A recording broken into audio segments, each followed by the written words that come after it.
하늘과 땅이 창조된 그날, 신은 수많은 천상의 존재들을 만들어냈습니다.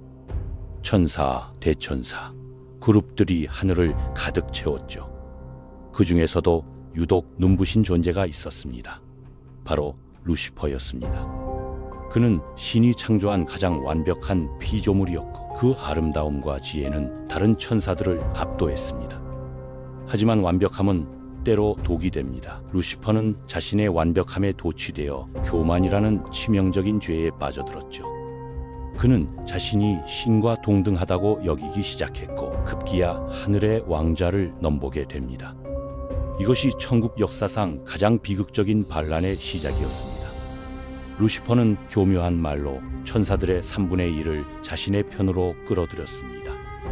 하지만 대천사 미카엘이 이끄는 충성스러운 천사 군대 앞에서 그의 반란은 참혹한 실패로 끝났죠. 용으로 변신한 루시퍼는 불타는 검을 휘두르는 미카엘과 맞섰지만 신의 편에 선 미카엘을 이길 수는 없었습니다. 오늘은 천국에서 추방당한 루시퍼가 사탄이 되어 어떻게 인류와 대적하게 되었는지, 그리고 지옥에서 그와 함께 통치하는 무시무시한 악마들의 이야기를 들려드리겠습니다. 이것은 선과 악의 영원한 투쟁에 관한 이야기입니다.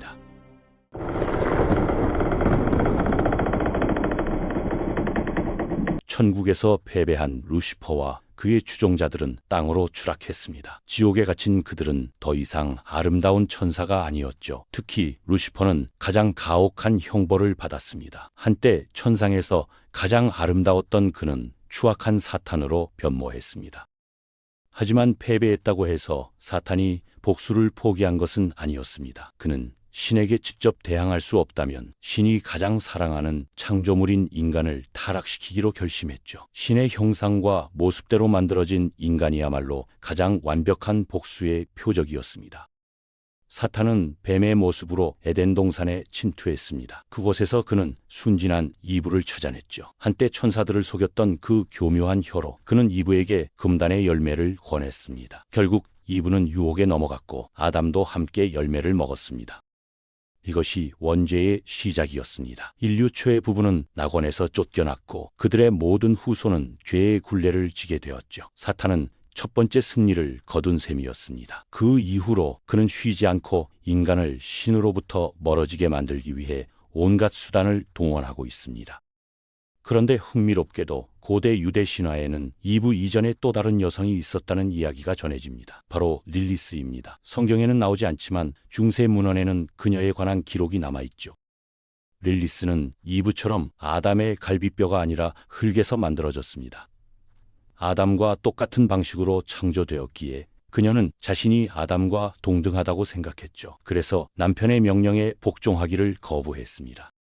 에덴 동산에서의 갈등은 결국 선택의 기로로 이어졌습니다. 릴리스는 아담에게 복종하거나 낙원을 떠나야 했죠. 하지만 그녀는 자신의 독립을 포기할 생각이 없었습니다. 결국 릴리스는 에덴을 떠나 홍해 근처에 정착했습니다.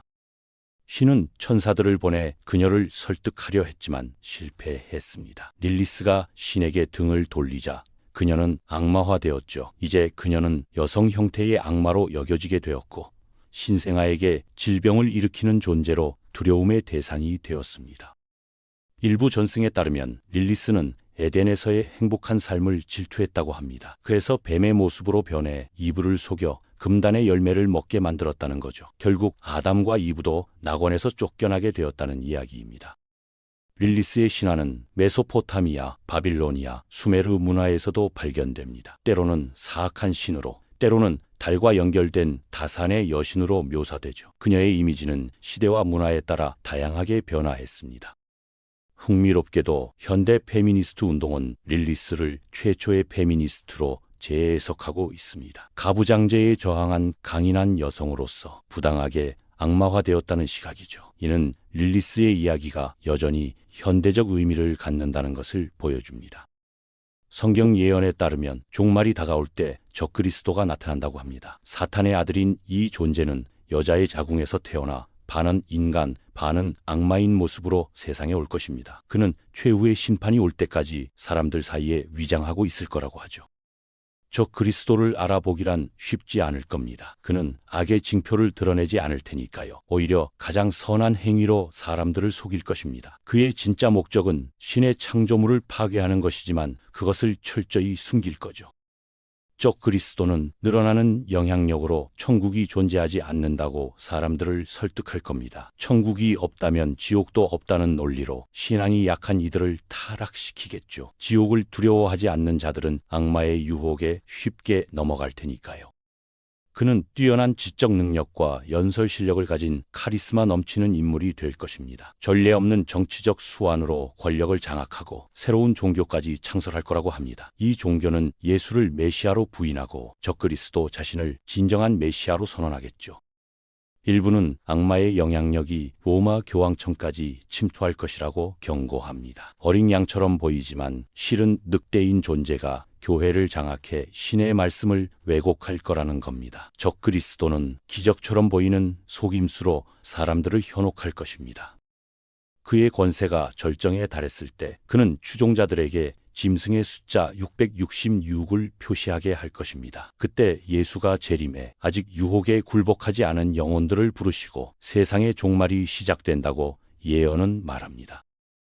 역사 속에서 네로, 나폴레옹, 히틀러 같은 인물들이 적그리스도로 지목되었습니다. 심지어 종교개혁자 루터는 교황을 적그리스도라고 불렀죠. 하지만 진정한 적그리스도는 가장 예상치 못한 곳에서 나타날 것이며 그의 정체가 밝혀질 때는 이미 너무 늦을 거라고 합니다.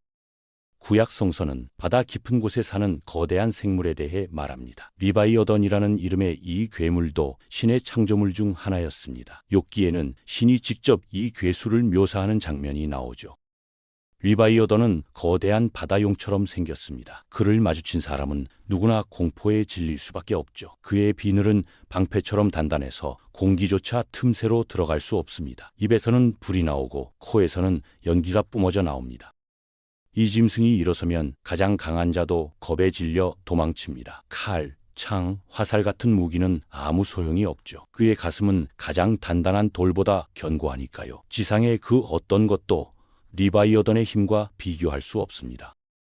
영국 철학자 토마스 홉스는 이 괴물에서 영감을 받아 국가론을 펼쳤습니다. 그는 법이 없는 자연 상태에서 인간은 만인에 대한 만인의 투쟁을 벌인다고 봤죠. 이를 막으려면 절대 권력을 가진 국가가 필요하다는 게 그의 주장이었습니다.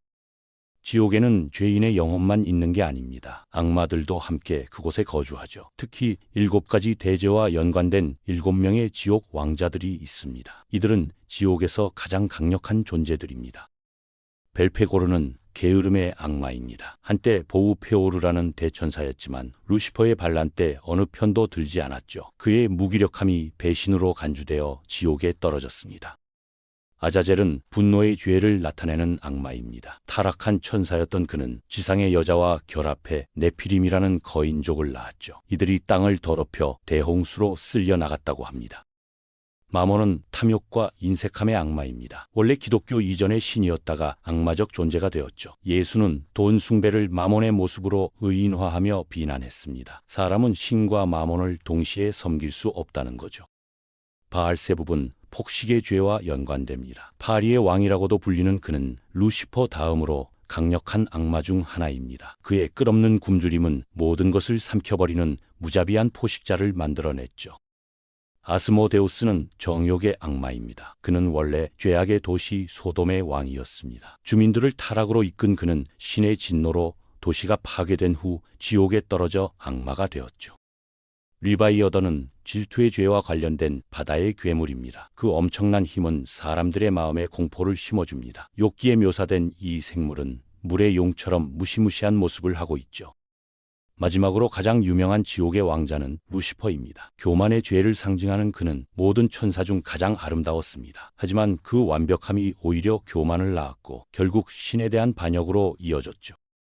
이 7 악마들은 각자의 죄악으로 인간을 유혹합니다. 그들은 적그리스도를 통해 지구를 다시 차지할 날을 기다리고 있죠. 그리스도의 재림과 함께 펼쳐질 최후의 전투를 준비하면서 말입니다. 천국과 지옥, 선과 악의 대결은 시간의 시작부터 지금까지 계속되어 왔습니다. 루시퍼의 반란으로 시작된 이 투쟁은 인류의 역사와 함께 해왔죠. 사탄과 그의 악마들은 끊임없이 인간을 유혹하고 타락시키려 합니다. 하지만 예언은 말합니다. 언젠가 그리스도가 돌아와 최후의 심판을 행할 것이라고요. 그때 선과 악의 마지막 전투가 벌어질 것이며 신의 승리로 모든 것이 끝날 것입니다. 그때까지 인간은 선택의 기로에 서 있습니다. 신을 선택할 것인가? 악마의 유혹에 넘어갈 것인가? 이것은 모든 인간이 평생 동안 마주하는 질문입니다. 천국에서 시작된 반란의 이야기는 결국 각자의 마음속에서 벌어지는 투쟁의 이야기이기도 하죠. 그리고 그 선택의 결과는 영혼을 좌우하게 될 것입니다.